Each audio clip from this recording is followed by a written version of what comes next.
In this video tutorial, I'm going to share to you on how you can install Wi-Fi drivers for your Windows 11. So let's get started. Right click at the start button, select device manager. Once device manager window is opened, you have to simply locate network adapters, okay?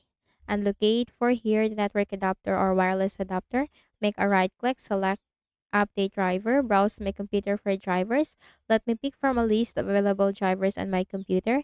Here you can simply choose one by one as to what driver will work for you and click on next. Now Windows has successfully updated your drivers. Windows has finished installing the drivers for this device, and then we have to close this.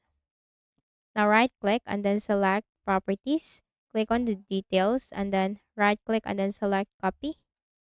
Okay, so we have to open a browser, Chrome.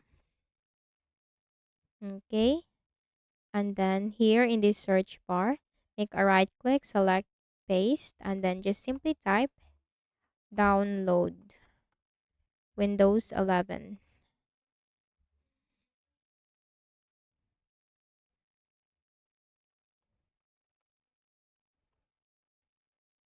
Okay, and click from the official website.